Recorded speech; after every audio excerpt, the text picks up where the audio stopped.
All right.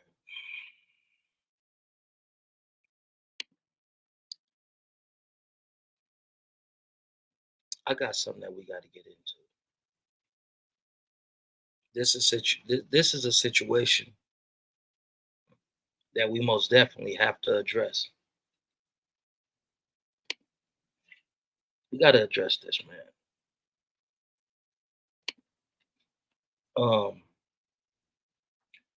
Racism in law enforcement. Los Angeles sheriff deputy watches as gunshot wound victims bleed out. See, law enforcement in Los Angeles is just as racist as the individuals that I expose on my platform, the Latino street gangs. So I don't know if this was yesterday, but I believe it was a pair. It was a couple. It was two individuals inside of a white Mercedes Benz that was riddled, perforated from gunshots. Instead of me explaining, let's just get into it.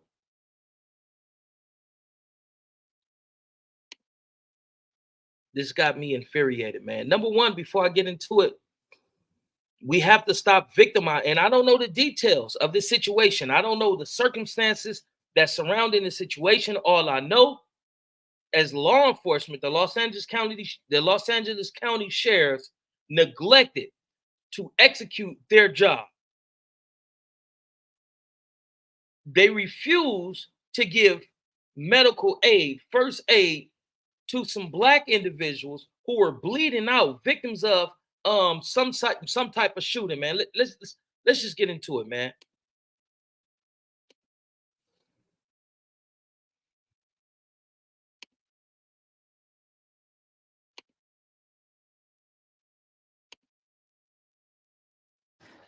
A woman cries out asking law enforcement not to wait and help a victim found unconscious in a bullet-riddled car in South LA. The victim later died, and now her family, a civil rights attorney, and local leaders are demanding a full investigation. Witnesses claim a deputy, quote, sat in his patrol car and rendered no aid to help the shooting victim. Deputies later did render aid. But those lost minutes, loved ones want to know, did they contribute to the death? Today, the LA County Sheriff's Department released a statement. Eyewitness News reporter Rob Hayes has the heart-wrenching details and video. Cell phone video captured the moments right after a shooting near the intersection of Vermont and the 105 on-ramp. They still breathing! A crashed Mercedes, its driver's side window and door bullet-ridden. Inside lay a dying Reginae Morgan.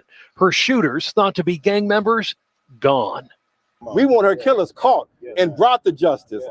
But this video went viral for another reason. She's still breathing. Can we help her?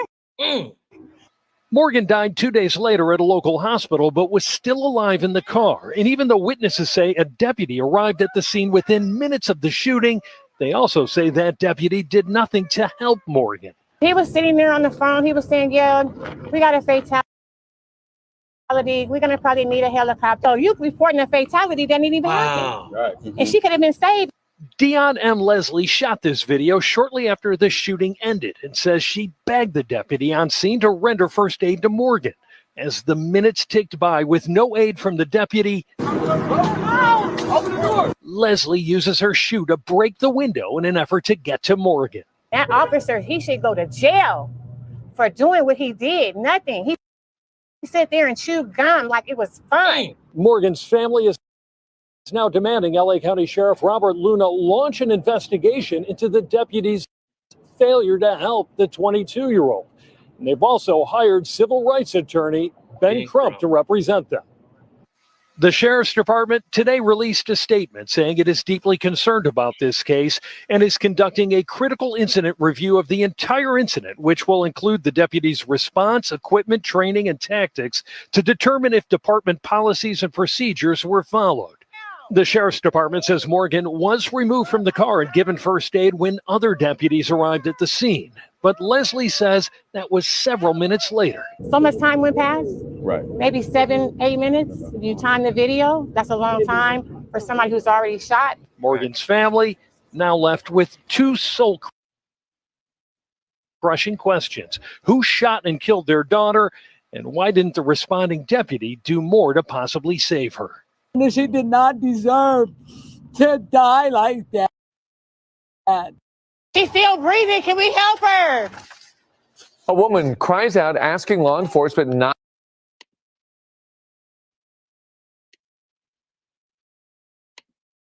We should be outraged about this. Black lives don't matter because Black lives have little value to individuals who are not Black.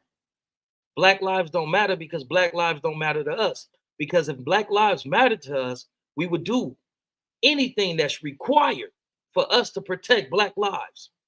We got to stop devaluing our lives. Once we understand that we have value and we protect each other, our women and our children, and its consequences and repercussions when these individuals come up against us and they give us discrimination, brutality, in all this, man, we can change the dynamics, but we got to start loving on one another. I don't know the details of it, but one thing that I know from watching that video, that's over there off Imperial in Vermont, and that's in close vicinity. That's in the vicinity. That's in close proximity of several different hoods. You got the Devil Lane, and I'm not saying none of these hoods did this. I'm not saying it's related to them. What I'm saying is that's a heavily infested gang area with a lot of rival gangs within close proximity of one another. I don't know the details of the situation, but what I do know, under the color and the code of law, being first responders, that officer, that deputy, excuse me, should have got up out of that cruiser and did his best to try to assist his sister in not recovering, but being able to stay alive for her family, her kids. In these type of horrific situations, man, time is critical. Within the first 60 to 120 seconds, within the first 60 seconds to 120 seconds, man, it can determine life or death. And this sister Leslie, shout out to Leslie, man. God bless you. May your cup flows over with blessings. May God bless you. May God put a hedge of protection over you and your family. Thank you for making an effort to try to do something for that sister.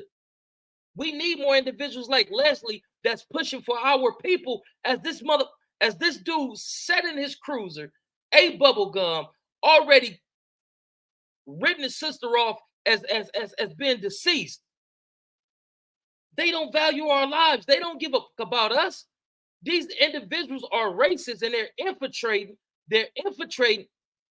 law enforcement, man. So that hatred, that animosity that they have for us is shown in situations like this. I'm deeply affected by this.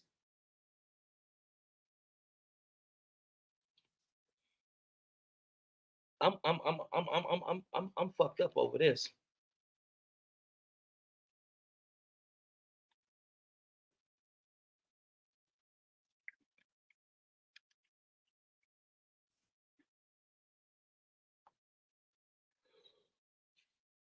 I don't even got no more to say, man. At this time I'm a log off.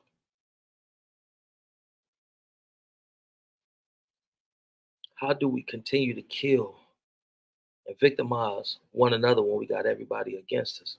And that video is evidence of that. That video show you that they don't give a fuck about us. What did Kendrick really mean when he said they not like us? What did Kendrick really mean when he said they not like us? And I understand that it's a business and certain messages that's created by artists can't just be put out there as being this.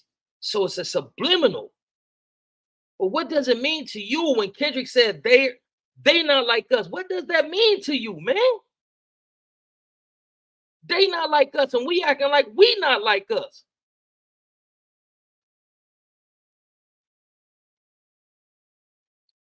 Imagine being injured, hurt. You're slipping into shock. And all you thinking is, please, God, don't let me die. Please, God, don't let me die. Help, I need help. Somebody, please help me. Please, God, don't let me die. I got my baby. I got my family. Now your mind is thinking about all the things that's valuable to you because your time here has now been shortened. So you want to hold on. Imagine begging, please, God, don't let me die. And individuals are standing on the side watching you die. Individuals that's paid by United States of America taxpayers to be first responders, to render medical attention, to give first aid in these type of situations. And this person had already written you off as being deceased. As you cling on to life and you think about your baby, you think about what matters to you, you think about just the essence of life, and you're not ready to go. But this person already written you off. This exposes what happened to Ezell Ford when they were saying he's alive, he's moving. And they made everybody get back. They didn't give him any medical aid. This shows you what happened to my little homie Muthi when the Los Angeles Police Department unalived him. And you got a nurse from the community saying, I can save him. Just let me give him first aid. I'm a registered nurse. Please let me help him. I can save him. And the LAPD did not allow her to go over there and give first aid to Lil Muthi as he was clinging on the life. But you know what the LAPD officers did do? After they had shot him, they ran and they dived knee first into his back. So now this police is kneeling with his knee and all his body weight pressed down on Muthi's as Muthi is fighting to breathe. He got all his weight in Muthi back. And then they cuff him. And then he stands there for up to 1 minute, making sure that Muthi's chances of survival are drastically decreased. There's a system that has been created to make sure that we don't succeed as a collective. You can succeed as an individual, but their terms and their stipulations is your money is for you to do what you choose to do to satisfy your pleasures, but not to empower your people.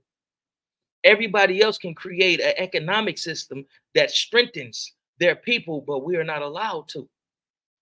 Everything as it pertains to us is always rooted in destruction, death, disunification, separation, and oppression of us. Don't nobody care about us, man. And if you know anything about the Los Angeles Sheriff's Department, their force, you know that it's predominantly, if you know, you know. Why wasn't that sister aided? Why wasn't that sister helped? Why did it take civilians to take the initiative and say, boo, to law enforcement and do their best to try to aid this sister who was hanging on the life, bleeding out? And you can only imagine what she was thinking. Please, God, don't let me leave my babies. This happened far too often. Don't you know when you in Los Angeles, right? I'm gonna give you some game. If one of your people get hit, right, and it's life-threatening, right? It's a serious hit. And when I say hit, you know what I'm talking about, a GSW, and I'm not talking about Gray Street Watts. If it's a GSW, when you call it in, you don't call it in as a GSW. Because they have a system to where the police, law enforcement have to come to the scene first before they allow the medical personnel to come in. So when LAPD or the Los Angeles Sheriff's Department, once they get to the scene, they're going to secure the scene, and they're not worried about the victim. They're looking for shell casings. They asking questions. They're doing crowd control. But what about Ken Folks? Ken Folks is head up. He's the GSW victim. Oh, we have medical coming. We just have to secure. No, you need to aid this person who's barely hanging on to life. Help that person. So when somebody get hit in your community, don't call it in as a GSW. You call it in as a heart attack or a stroke or a slip and fall and it looked like their neck broke. Don't call it in as a GSW. Because if you call it in as a GSW, you're doing a major disservice to your people whose line is just crazy, man. I don't like to be emotional, but this is passion that I'm speaking with. This is passion. But being that I'm so passionate right now, man, I'm going to just log off, man. Hopefully I said something to resonate with somebody out there, man. I can't stress the importance of, if somebody in your community is a GSW victim, please, for the love of God, do not call it in as a GSW. It's no special equipment that they differentiate between bringing and loading onto the ambulance that's going to improve or increase the chances of somebody that has a GSW, a heart attack, a broken neck, or a stroke. All the equipment that's on there can be used for this, that, and third. So if you call it in as a heart attack or a stroke, a broken neck, or something that's serious like that, you're not going to be doing a disservice to your kinfolks. But if you call it in as a GSW, before medical personnel can come to that scene, they have to secure it. Part of them securing it is not for the survival of the person suffering from a GSW or a stab wound. The police thing is to get there and secure evidence. It's to ensure that this crime scene is almost fully intact so that they can get and collect evidence, not save this person's life. It's real in the field, man. Let's stop taking this shit for a game. We can't continue to unalive one another and don't see the value in one another's life.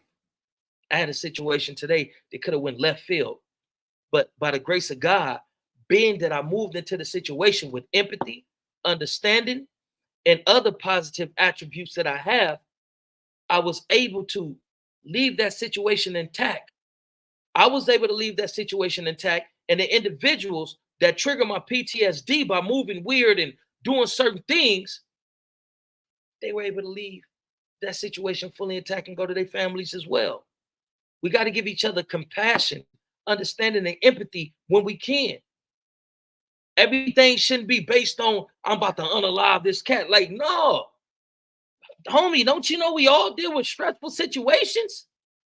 And if you Black, 9 times out of 10, you're financially and economically oppressed. So a lot of people is dealing with the anxiety of not even being able to be in a position to take care of the overhead in their apartment, in their houses, and play the role of a protector and provider in their families. We're dealing with trauma. We're dealing with oppression. We still dealing with oppression. I don't give up what nobody say. You can't blame it on the white man. We ain't blaming a white man. But when we acknowledge that it is still a system that's targeted and created to keep us oppressed, then it's, hey, I'm about to get off this thing, man. Y'all step and be blessed, cuz I'm up. Man, I feel some type of way, homie. Hey, y'all step and be blessed. Too Black, too strong. We all we need. We all we got. Let's practice that. Let's live that. Let's exercise that. Let's execute that, man. Too Black, too strong. We all we need. We all we got. We don't got no friends. They continuously show us this, man. We need each other. We need each other. Fathers, get in your fucking household and get out the streets. It's nothing for you in the streets. Believe me, I know. I've been out of prison for 15 years because I made the conscious decision to dedicate my life to my kids over my neighborhood. Get out the streets. It ain't nothing there for you. Mothers, work the situation out. Be more understanding and be more compassionate to some of y'all baby fathers because they're doing their best. Stop being so quick to give away your valuable goods to dudes who are unworthy, because what we're doing is creating broken households. We got to stop this system, homie. I'm gone, cuz.